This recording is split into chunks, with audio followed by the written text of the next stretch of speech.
We have a big show and really exciting lineup of guests. I want to introduce this trio from Southern Tier Wrestling. Gentlemen, good afternoon. Thanks for being here with us. Thanks for having us. So I guess we'll go from right to left here. We Randy Gray, who is the event promoter and organizer as well. And the owner. And the owner of Southern Tier Wrestling. And then we have John Ostradal as well, and Ken Leedy.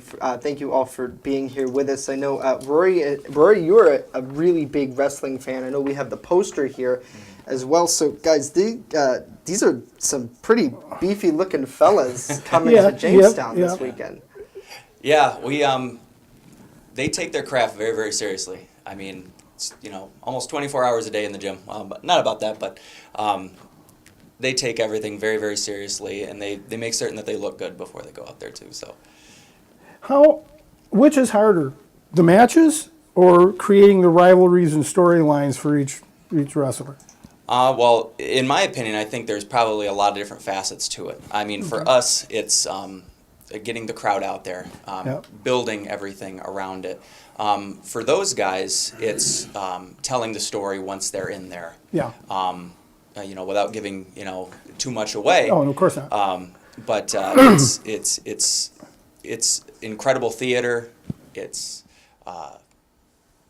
everybody always says that it's a male-generated soap opera.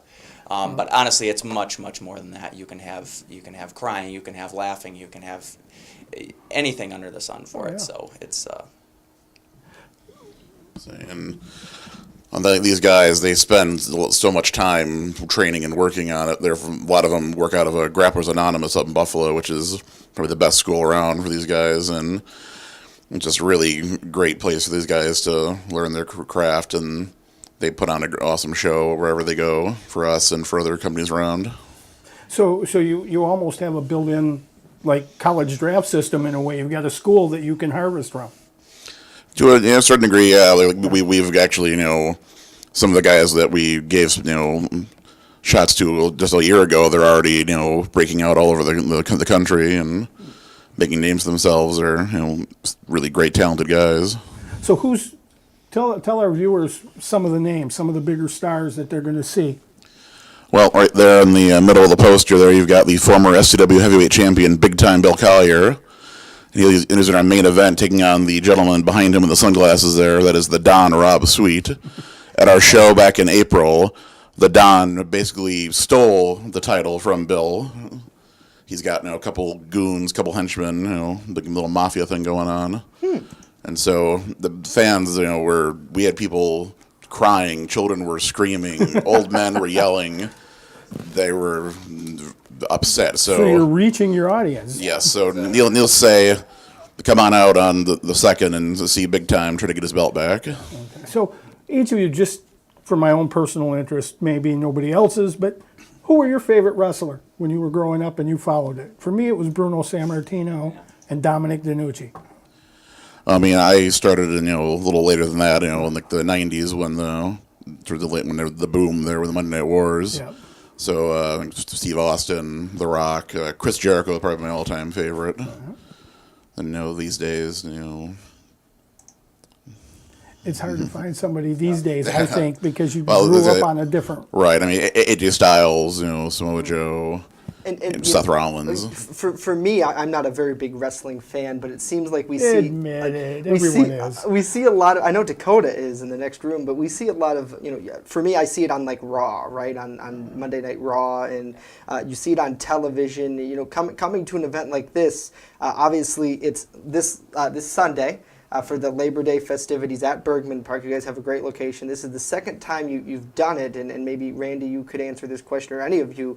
I guess, putting something on like this for the community, I mean, it's free. You guys aren't making anything on it, are you? Or we're hoping, it pays us on the back end.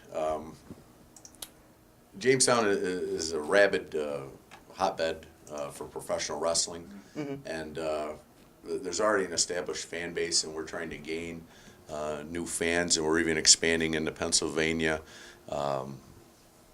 And what we're trying to do is just cultivate that, and along with our storylines, because people are going to want to know what we do, the next show, Right. what's going to happen. So, the Bergman Brawl, there's, later on in October, there'll be another show to continue with this storyline. And we hope to gain not only new fans, but new sponsors. And, this is professional wrestling, and all the guys are trained, and we call it the independent circuit. And tomorrow's stars you'll see in Jamestown, New York at STW.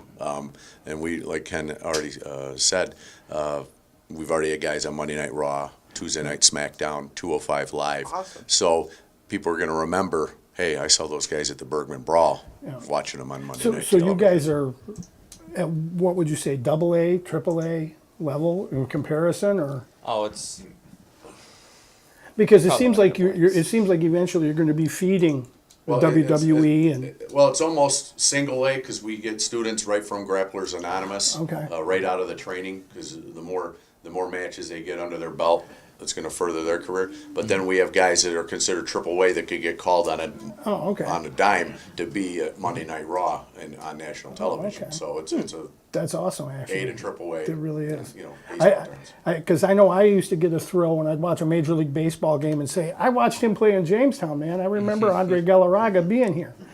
And I think it would be the same thing if I was watching TV and all of a sudden one of your guys was on a match on TV. I'd be like, wait, I saw him beat up so-and-so 2 months ago.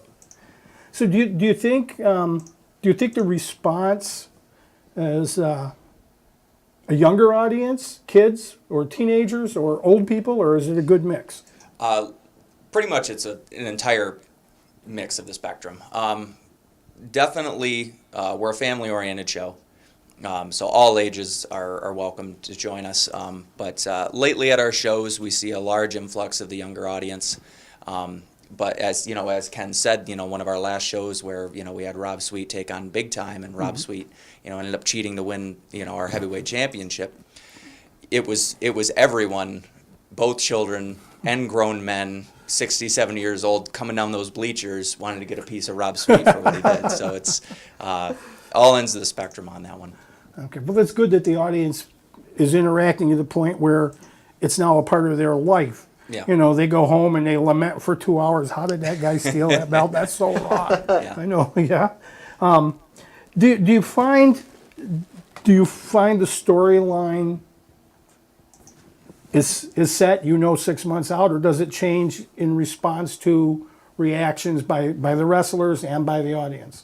It does change quite a bit because there's, and in a good way, because it keeps us on our toes. It keeps our our roster on its toes. At times we do have to change things on the fly. The best laid plans of mice and men. Yes, yes, absolutely. But honestly, a lot of the time that things change, it's benefiting our roster because they're getting bigger and better opportunities. Okay. Not saying that we're not the big times or whatever, but Right, obviously right. they're going to want to go to a WWE. They're going to want to go to a Ring of Honor or an Impact Wrestling. They want to get that exposure. But there's always been organizations like this. Vern Gagne fed a lot of, and his was pretty big, but he fed like every Von Erich that was ever born, and fed the WWF at the time. So you guys are an inclusive part of the system. Correct. Yeah, and back in those days with Vern Gagne and Vince McMahon Sr. It was back in those territory days, as they say, and now it's more of the independent circuit. But really, there's a lot of comparisons between the two, because you're always looking towards back then it was the National Wrestling Alliance, wanting to get to the NWA or the WWF, and now it's it's along the same lines. I remember going the Southern circuit seemed like they had a lot of people that ended up jumping up to the big time. And so I don't have any other questions because I could talk wrestling all day. Of course. So, gentlemen, I guess for someone who's wandering around at the Bergman Park Labor Day Festival this weekend, what do they have to know about your event? Well, we're starting at 1 p.m., but at the beginning of the day, because obviously, they're calling for rain showers Yeah. on Sunday afternoon. We will be making a call on our Facebook page, Southern Tier Wrestling. You can like us on Facebook. Very early in the morning, we'll be posting whether we're going to be doing the show at Bergman Park or if we're going to be moving it to our rain location at Allen Park Ice Rink in Jamestown. So either way, the show will go on. It's just either will be an outdoor event and we'll just play it by ear with the rain, or we're just going to be moving it right down to the Allen Park. Well, and the Ice nice thing Rink. with that is since you're kind enough to offer a free show, I don't buy a $10 or $12 or $15 ticket and it gets rained out and I eat the loss. So I think that's an advantage to your viewers. Oh yeah, Yeah. absolutely. Randy, John, Ken, thank you so much for being here with us. Of course, follow these guys on Facebook, Southern Tier Wrestling as well. Coming up